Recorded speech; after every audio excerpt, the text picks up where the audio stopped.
In this Retro Game Mage review, I bring the mother***ing ruckus. Wu Tang Shaolin Style was a unique title for the PlayStation for many reasons. Most notably, it was the first game for the console to allow 4 players to play simultaneously. The folks who developed the game, Paradox Development, offered up a one-of-a-kind game engine which was originally meant to be used for their unreleased title, Thrill Kill. Then there was also that Wu Tang logo-shaped special edition controller.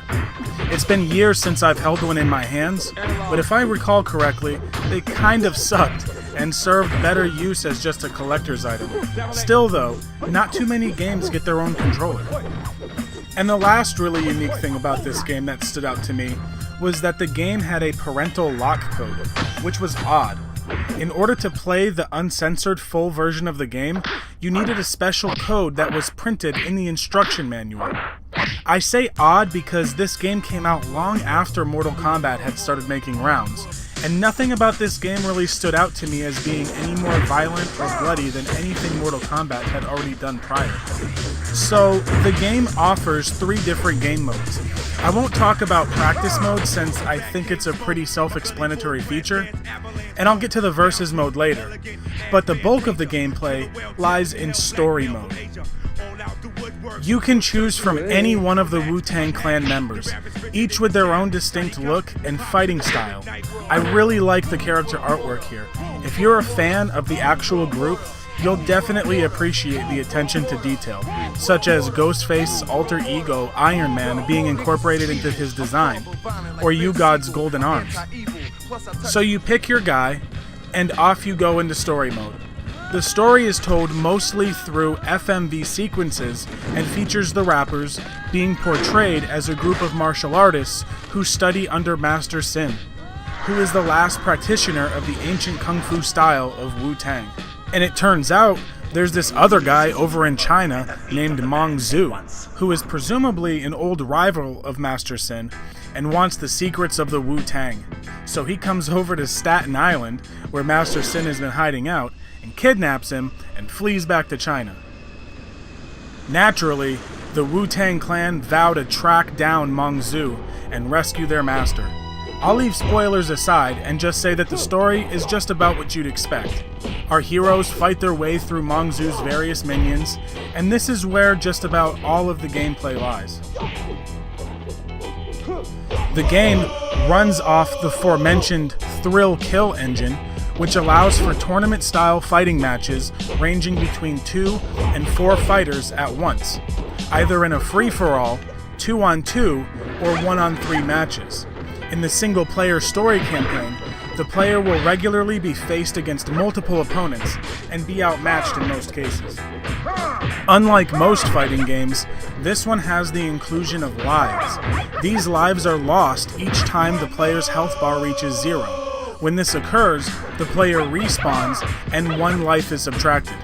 If the player is killed with only 1 life left, however, their fighter will not respawn and they will lose the match. A really neat concept in this game is the power-up meter, which fills when the fighter scores or receives hits. When full, you can activate this power and the fighter's moves will then be made significantly more powerful for a short period of time. Finishing moves are incorporated into this game automatically by simply winning your match.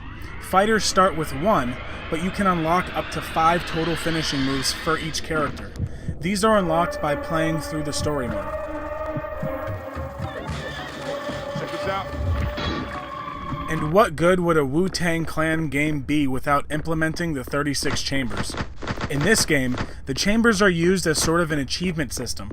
They are acquired through various means. These challenges range from visiting certain locations to performing combos of a certain length. Completing these various goals and acquiring these chambers offer rewards like new characters, new fatalities, and character concept art. Now, let's finally talk about the versus mode. This game offers a really great versus mode, which only makes total sense given the fact that this game was the first PlayStation game to allow 4 players to get down at once.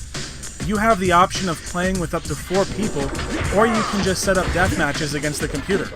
I had plenty of fun doing just this when I grew tired of getting my ass handed to me in story mode. Yes, story mode could get very cheap and spammy at times, making things very frustrating, especially against this goon. The game has a huge spike in difficulty midway through, making things just about impossible for casual gamers. But honestly, that's really the only complaint I have about this game. Unlike most PSX titles that have aged horribly, I didn't really feel like the graphics turned out to be all that bad here. They hold up surprisingly well. You can tell that someone worked hard on the character and level design, and it shows. And the music, of course, is great, done by the producer of the actual Wu Tang Clan himself, the RZA. For those of you who may not be big into hip-hop and are just big nerds, maybe you've watched Afro Samurai. He did the music for that too, so really good stuff.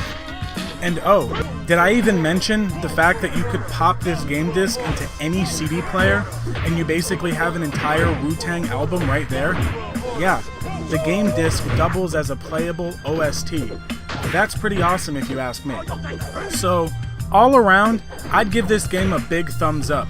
Even though the story mode had some problems, it can still be a fun solo experience for a hardcore gamer. And the versus mode is really great for getting a group of friends together around the TV just like the good old days, drink some brews, and see who can obtain bragging rights. Wu-Tang truly is forever, guys, and this game helps prove it.